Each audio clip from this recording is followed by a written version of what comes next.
Halo sahabat Kompas TV, Dinas Pemadam Kebakaran atau Damkar Kota Depok mengakhiri kontrak kerja Sandi Butar-Butar, petugas yang kerap menyuarakan dugaan korupsi di tempat kerjanya. Sandi pun mempertanyakan soal alasan pasti mengenai kontrak kerjanya yang kali ini tidak diperpanjang. Padahal ia sudah mengabdi selama 9 tahun. Lalu bagaimana langkah Sandi selanjutnya? Kita bergabung bersama kami, Deolipa Yumara, kuasa hukum Sandi Butar-Butar di Zoomcast. Bang Deo, sebenarnya bagaimana sih duduk perkara sampai tidak diperpanjangnya kontrak ini? Ya, jadi Sandi Butar-Butar ini kan sudah bekerja ya Mbak ya, sudah Hmm. bekerja kurang lebih 9 tahun lebih. Jadi sejak 10 November 2015 sampai dengan eh, tahun 2024 kemarin.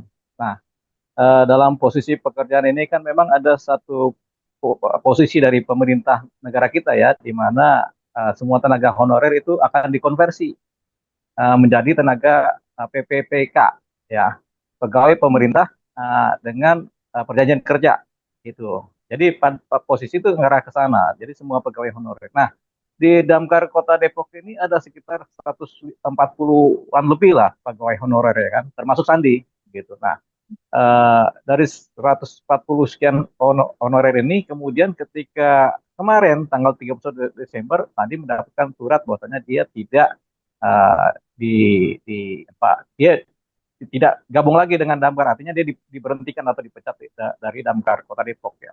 Nah, ini kan kaget Sandi. Yang pertama, belum pernah ada pemberitahuan sebelumnya. Biasanya kalau kalau kita di tenaga kerja, undang-undang tenaga kerja kan, kalau kita mau diberhentikan kan paling nggak sebulan sudah dikasih tahu. Sebulan ini kita nggak diperpanjang ya, segala macam dikasih tahu dengan segala alasannya. Tapi ini tiba-tiba dan kemudian surat pemberitahunya dengan surat yang dikirim lewat pos, kantor pos. Jadi dia lagi berada di kantor, tiap hari kan dia bekerja di kantor.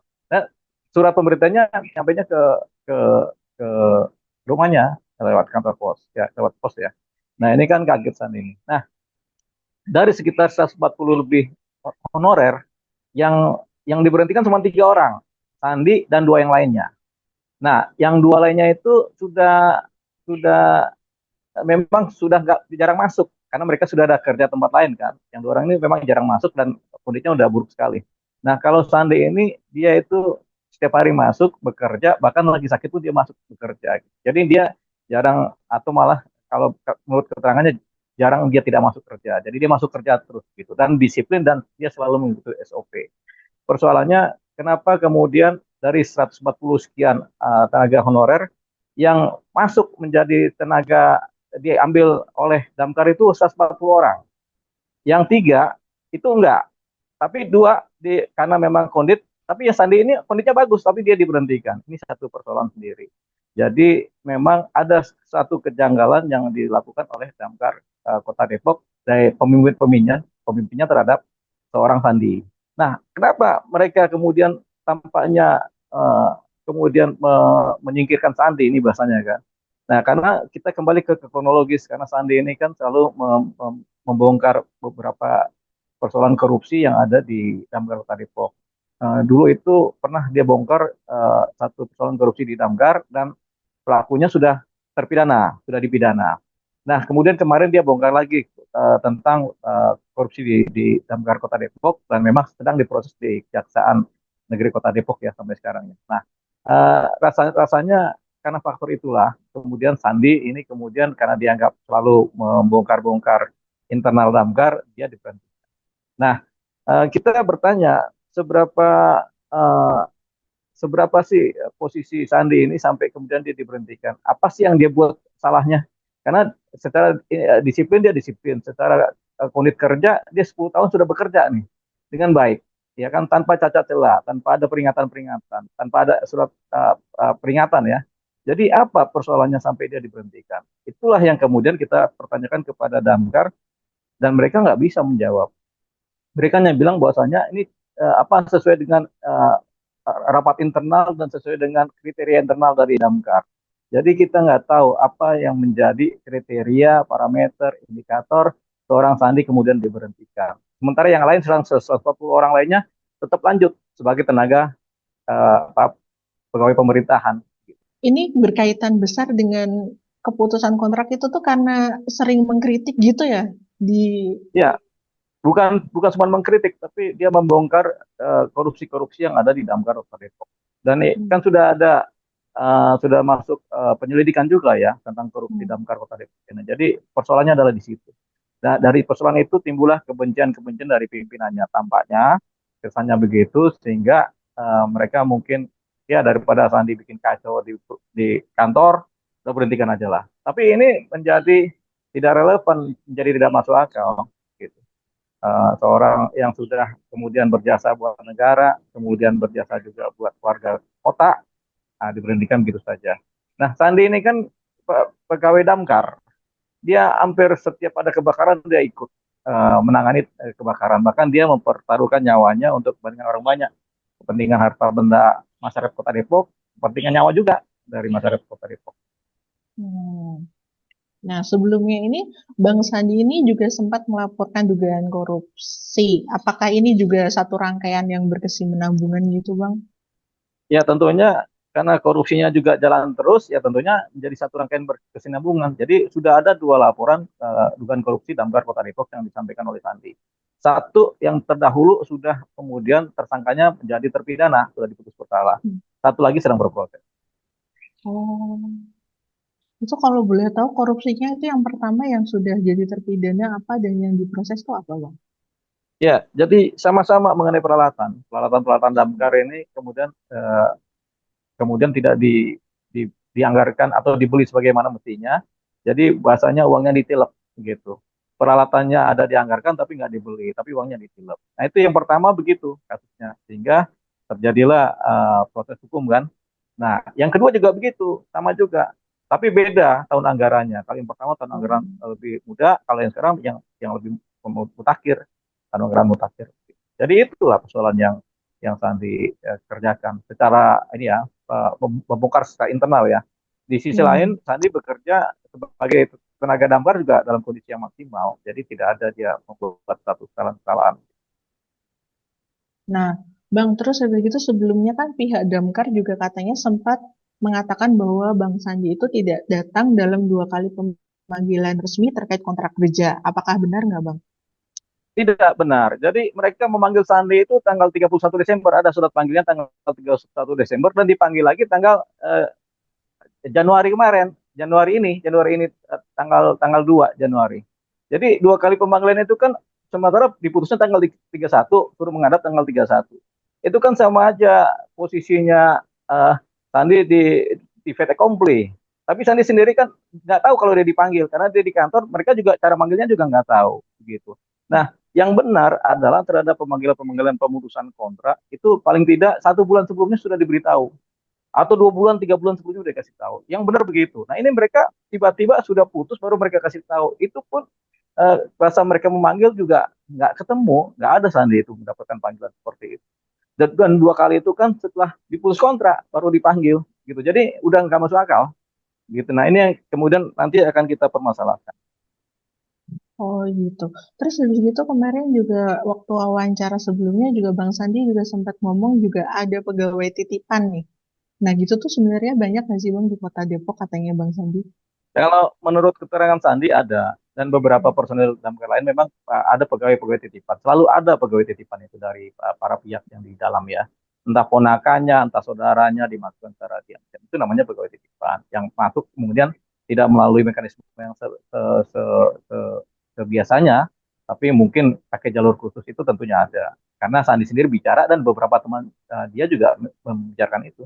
Ada beberapa pegawai eksklusif lah titipan yang dititipkan dari para pejabat damkar ini. Ini menurut keterangan Sandi dan teman. Dan apa kontraknya juga diperpanjang ya kalau mereka ya. Ya, kontrak mereka perpanjang semua dari tenaga honorer pindah menjadi pegawai pemerintahan semua, kecuali Sandi. Oh, gitu. Oke.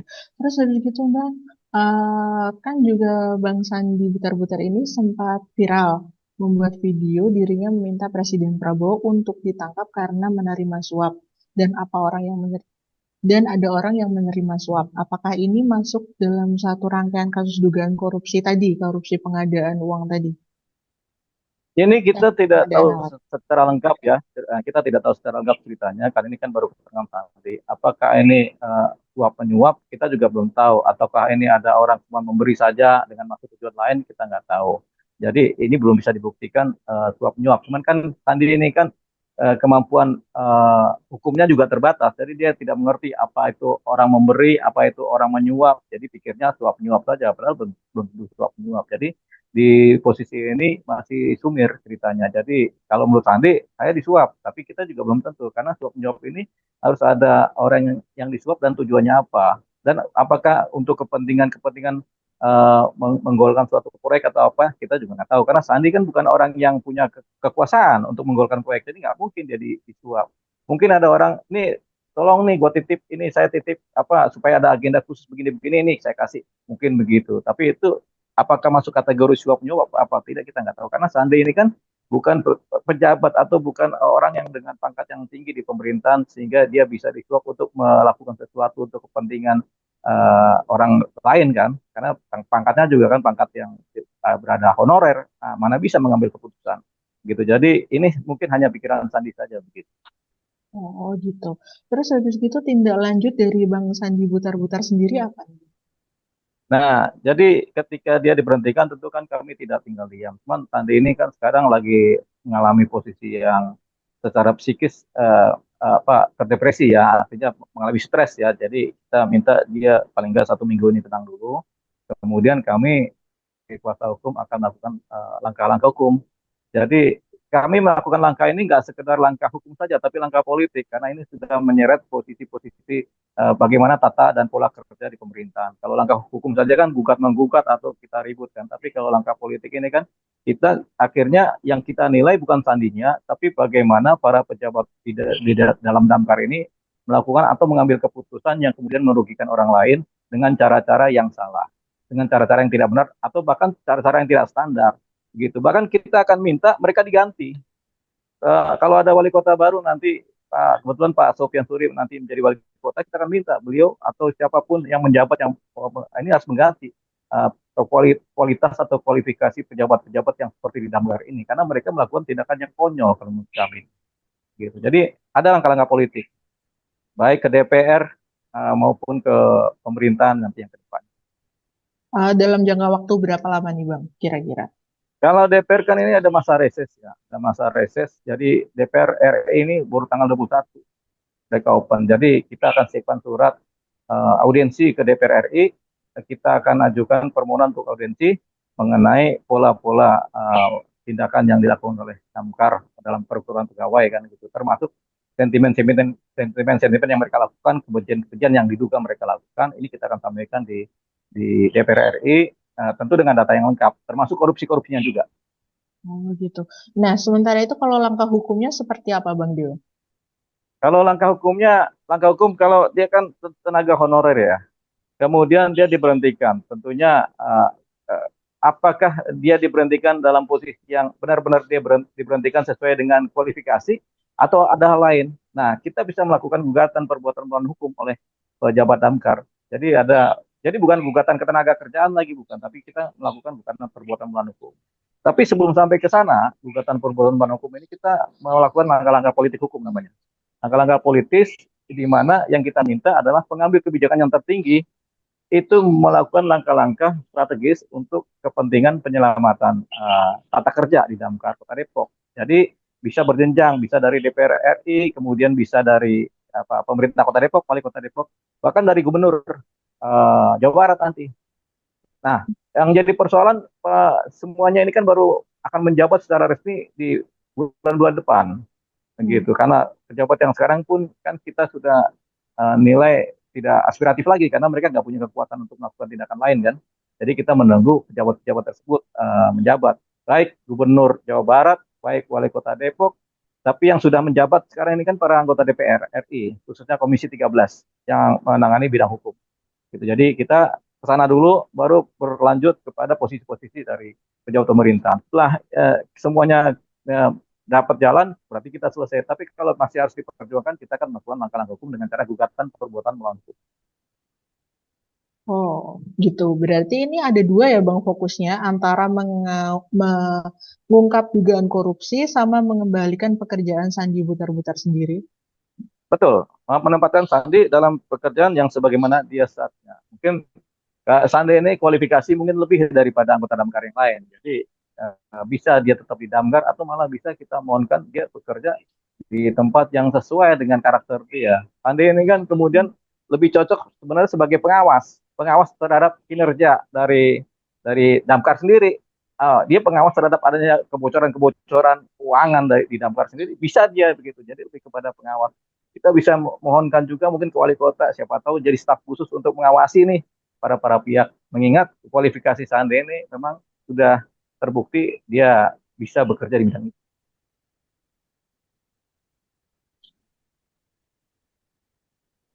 Oke, semoga Bang Sandinya bisa dapat posisi yang lebih baik dan harapan ke depannya Baik. apa nih Bang Dio untuk Bang Sandi Kalau Butar-Butar? harapan ke depan sih kita begini, negara ini kan banyak orang baik sebenarnya, tapi setiap orang baik yang atau orang jujur di negara ini kadang-kadang tersingkir, akhirnya menjadi yang termarginalkan ya. Jadi kita mau mencoba supaya ke depannya kejujuran itu diutamakan dalam berbangsa dan negara. Kemudian upah-upah yang banyak di bawah UMP ini yang banyak terjadi di lingkungan pemerintah ini kemudian disetarakan lah gitu. Jadi ini dampaknya kita harapkan luas. Jadi tata kelola pemerintahan yang baik dan baik di tingkat pusat maupun daerah kemudian dikuatkan. Yang kedua berikutnya adalah mengenai korupsi-korupsi yang ada mungkin harus dibersihkan. Saya akan fokus di Kota Depok membersihkan korupsi-korupsi yang ada. Nanti kan banyak informasi masuk korupsi-korupsi masa lalu ya. Korupsi-korupsi masa lalu yang terjadi kan banyak informasi masuk juga dari beberapa kedinasan di wilayah Kota Depok ini saya akan bongkar semua juga. Oke, semangat terus Bang untuk apa namanya Ya, membuka-buka korupsi yang ada di Kota Depok. Terima kasih ya. banyak dan Terima kasih semoga Mbak Karis. Kasus Bang Sandi Butar-Butar ini segera terselesaikan. Bang Deo Lipa Jumare juga terima kasih kuasa hukumnya Terima Bang kasih. Sandi Butar-Butar. Nah, terima kasih juga sahabat Kompas TV sudah menyimak Zoomcast kali ini. Terima kasih, sampai jumpa. Terima kasih.